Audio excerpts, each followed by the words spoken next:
I never thought I'd be writing this, but after keeping it inside for so long, I need to let it out. After 15 years of what I thought was a good marriage, everything fell apart in ways I never expected. My wife and I met at a local coffee shop when we were both in our mid-20s. I still remember telling my friend Devin that I knew she was the one just minutes after meeting her. She had this warmth about her that drew everyone in, and her smile could light up any room. We dated for 4 years before getting married, and soon after, we had 2 beautiful kids. The first signs of trouble started after our second child. My wife became distant and different. I figured it was depression, but whenever I brought it up, she'd brush it off. This was during the economic downturn of 2008, and I was working multiple jobs, bartending on weekends, doing construction during the day, and running a small online business from home just to keep us afloat. When she suggested marriage counseling, I had to say no. At $200 per session, it just wasn't possible when we were barely making mortgage payments. As things got better financially around 2012, I brought up counseling again. She agreed, but I don't think she liked what she heard. The counselor kept asking her to be more specific about her feelings, but all she would say was, "I don't know." Finally, she said she needed more help around the house. I stepped up, started doing the dishes every night, took care of the laundry, cleaned the house, everything I could think of. Things improved for a while, but then she started getting angry at our daughter for small things. One night, after she yelled at our daughter for not finishing her homework, which she had actually completed, I pulled her aside. I told her I'd never leave her, that I'd work on our marriage as long as it took, but I couldn't watch her take out her frustration on our daughter. If she wanted a divorce, we could do that, but the kids had to come first. The next day, she said she wanted to work things out. She even went to a doctor and got prescribed antidepressants, though she insisted on the lowest dose possible. For about 3 years, everything seemed okay. Not perfect, but okay. Then 2019 hit, and everything changed again. The meanness came back worse than before. Every time I walked into a room, she'd look at me like I was something stuck to her shoe.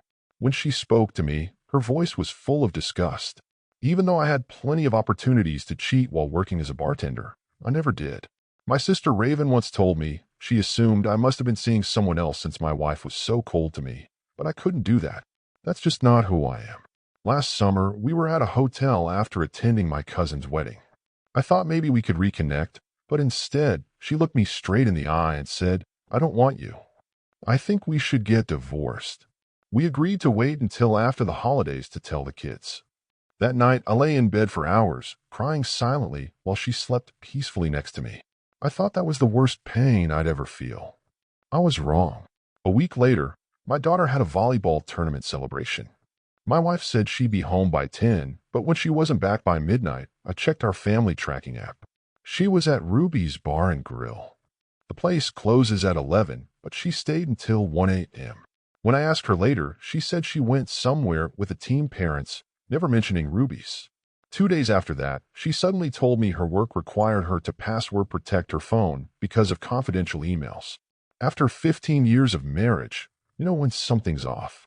The truth came out in the strangest way. My mother-in-law called asking if I could help move some furniture at their house. While I was there, I checked the tracking app again to see if my wife had left work. She had, so I called her, knowing she usually likes to talk while driving. She cut the call short, saying she was talking to her mom, who was standing right in front of me. When she got home, I asked how her mom was doing. She didn't know I'd been at her parents' house. When I told her, her face went white. She tried making excuses, but finally admitted she'd been seeing someone for several months, even before we agreed to divorce. 10 minutes later, she was acting like nothing happened. We had plans to take the kids to the winter festival that evening, and she just went about getting ready like she hadn't just destroyed our entire history together. My son kept asking if I was okay, saying I sounded hurt. If he only knew. The financial stress of divorce was already killing me. I'd spent the last decade paying off our debts, $12,000 in credit cards, $140,000 in student loans, and a $38,000 car. Now I'd have to pay her $45,000 for her share of the house equity. I've been losing weight from stress, 20 pounds in a month, just trying to figure out how to keep the house I've been paying for all these years. But finding out about the affair, that broke something in me I didn't know could break. Here I was, thinking we were at least handling our split with respect, while she was sneaking around behind my back. The worst part was looking at her and seeing no remorse, no care at all for what she'd done. Our daughter, who's way too smart for her own good, was going to be devastated. I didn't even know if I should tell her about the affair. I didn't want her to hate her mom, but I also knew she'd probably figure it out. She has this weird ability to see through any lie, just like me. And then it got worse. During Christmas dinner, I found out she'd already told her whole family about our divorce, plus my sister and some cousins. Meanwhile, I kept quiet to protect our kids from finding out during the holidays. Her mom pulled me aside, crying, saying she thought her daughter was making the biggest mistake of her life. My sister said the same thing. Even her best friend tried talking sense into her. But she didn't care. The guy she was seeing? Turned out he was a surgeon with 3 kids of his own. That was another punch in the gut. Here I was working 3 jobs to make ends meet, and she was sneaking around with some rich doctor. I found his name in January when she left her Facebook messages open. That's how they communicated, probably because he was married too. When we finally sat down to handle the divorce, I think I did okay. No alimony, no child support, 50-50 custody. We split everything equally except the house.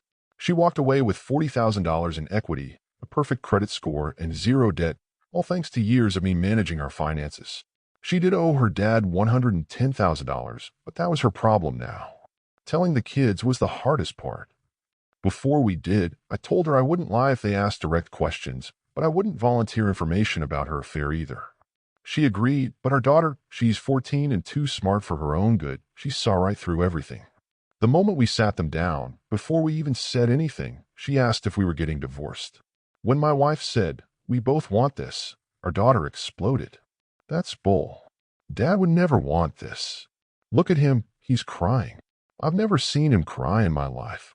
Then she started firing questions about the affair. My wife tried changing the subject, but our daughter wouldn't let up. She kept demanding the truth until my wife confessed. In 3 minutes, our daughter pieced together every suspicious moment from the past few months, more than I'd figured out in weeks. My son, who's 12, just needed to know things wouldn't change too much. But my daughter, she did something that floored me. She made me promise that if her mom ever needed a place to stay after moving out, I'd help her. Even angry as she was, she still looked out for her mom. It's been over a year now. The divorce is final, and things worked out better than I expected. I helped my wife find a house near mine, so the kids are never more than a few minutes from either of us. I kept my promise about minimal changes. We even do holidays together at my sister's place. Some people think I'm crazy for staying friendly, but seeing my kids happy makes it worth it. I met someone new recently. She lives an hour away and has kids of her own, so we only see each other a few times a month, but she's amazing. As for my ex, I heard she got beat up by some girls at a bar on one of her dates. I won't lie, I laughed when I heard that. The guy she cheated with? Well, some mutual friends saw him at a party and casually mentioned they knew about the affair, watching him sweat without letting on they knew it was him. I'm sure I'll run into him eventually, but I'm not seeking it out. These days, I'm in the best shape of my life from all the gym time, my finances are solid, and most importantly, my kids are doing well. For anyone going through something similar, here's what I learned. Stay positive, exercise helps more than you'd think. And if you have kids, try to keep things civil with your ex. Different situations need different solutions, but the key is to keep moving forward. The trust is gone forever, so focus on finding someone who deserves you. It's not the ending I expected when I met that smiling woman at the coffee shop 19 years ago, but maybe it's the ending I needed. I'm happier now than I've been in years, and in the end, that's what matters. Thank you for watching. If you enjoyed this story, please hit that subscribe button to help us reach our goal of 1,000 subscribers. Don't forget to give it a thumbs up and share it with friends or family who might enjoy it too. Your support means a lot. And if you have any thoughts, questions, or story ideas, drop them in the comments below. I'd love to hear from you. See you in the next story.